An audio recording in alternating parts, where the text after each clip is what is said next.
Welcome, ladies and gentlemen, onto this episode of The Unholy Truth About. And today's topic will be the Cod Killer.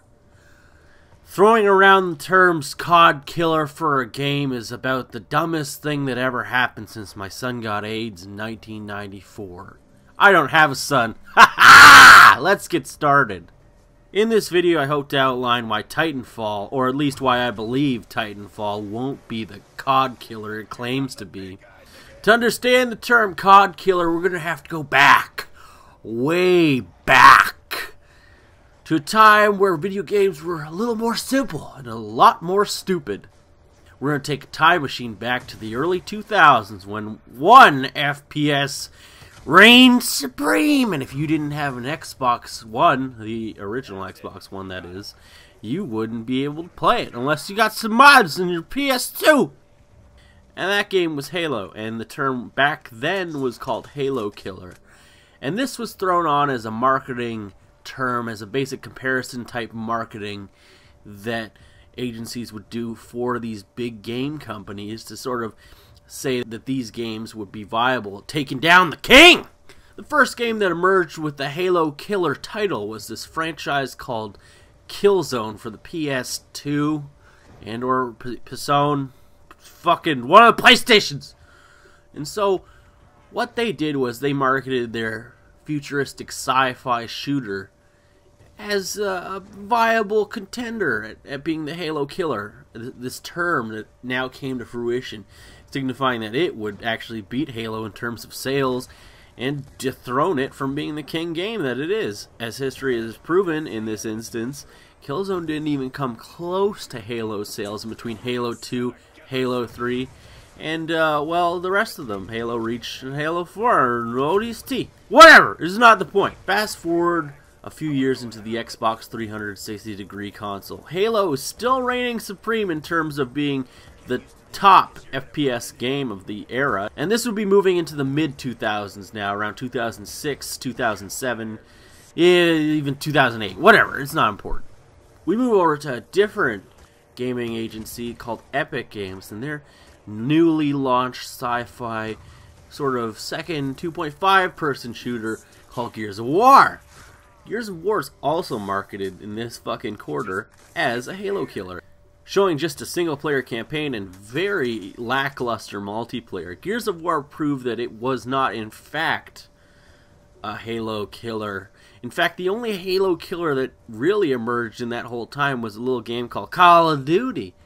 And instead of brandishing themselves as the Halo Killer on their marketing campaigns, they chose a path where instead of calling out their competition, they took it over from inside out. You had people playing Call of Duty 3, Call of Duty 2, Call of Duty 1 back then, and then you drag their audience into the modern era with Call of Duty 4. And that proved to be the winning formula in the end, because Call of Duty 4, when it got reskinned as Modern Warfare 2 and all that after that, basically became the top game. It was the Halo Killer without calling itself the Halo Killer.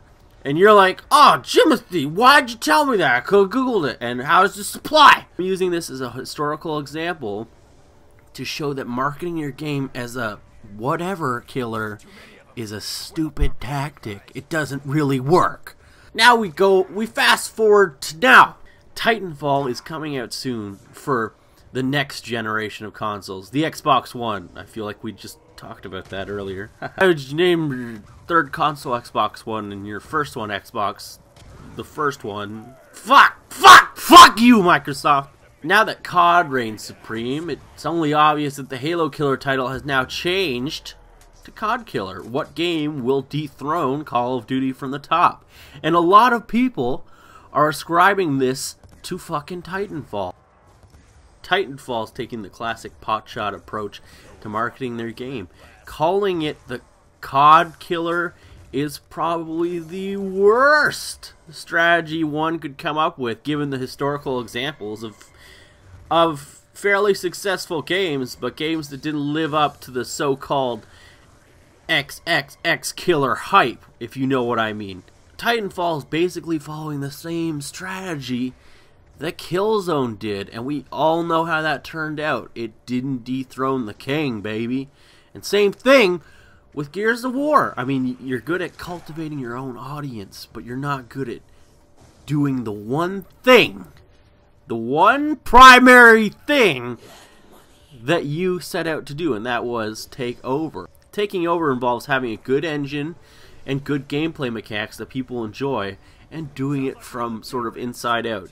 Doing it from a stealthy position where people just use word of mouth to say, oh, this game fucking rocks, haha! Do I feel Titanfall has the potential to be the Cod Killer? Absolutely not. Oh, there will be a Cod Killer this year, my friends. Rest assured. But it's not a game that's coming out in November. No, it's coming out much sooner than that.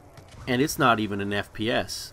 I'm talking about next week's release of Grand Theft Auto 5. The Grand Theft Auto series always does well when it comes to sales and gameplay. And critically, it's always revered as a masterpiece. Rockstar can do no wrong when it comes to their flagship series. You see, with the $170 million or London dollar fucking money amount that's being poured into Grand Theft Auto 5, making it one of the most expensive games. And its legacy built-in audience. Everyone plays Grand Theft Auto. Everyone loves Grand Theft Auto. And with COD in sort of a decline, even though sales are doing good, critically, it's not doing that great.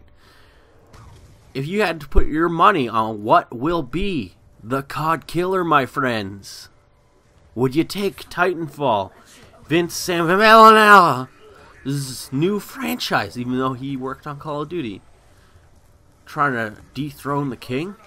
Or something we know is a proven formula that always works?